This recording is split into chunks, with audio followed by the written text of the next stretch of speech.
ગુજરાતમાં તો માવઠાનો દોર જાણે બંધ થવાનું નામ જ ન લઈ રહ્યો હોય તેવી રીતે ફરી એક વખત ભર શિયાળે પોરબંદરમાં એકાએક ચોમાસું ઉતરી આવ્યું હોય તેવો માહોલ સર્જાયો।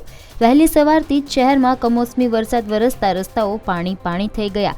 હવામાન વિભાગે આગાહી તો કરી હતી, પરંતુ શિયાળાની ઠંડી વચ્ચે વરસેલા આ વરસાદે લોકોને ચોંકાવી દીધા છે અને તેવો જ કંઈક દ્રશ્ય દ્વારકામાંથી પણ સામે આવ્યું છે।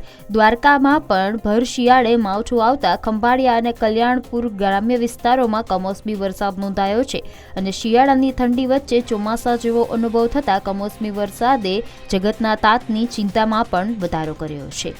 અચાનક પડેલા કમોસમી વરસાદને પગલે હાલ ખેડૂતોમાં ચિંતા વ્યાપી છે અને ઊભા પાકને નુકસાન થવાની ભીતિ વ્યક્ત કરવામાં આવી રહી છે। ત્યારે એક તરફ શિયાળાની ઠંડી અને બીજી તરફ માવઠું હવામાનના આ બદલાવે જનજીવન સાથે ખેતી પર પણ અસર પાડી છે।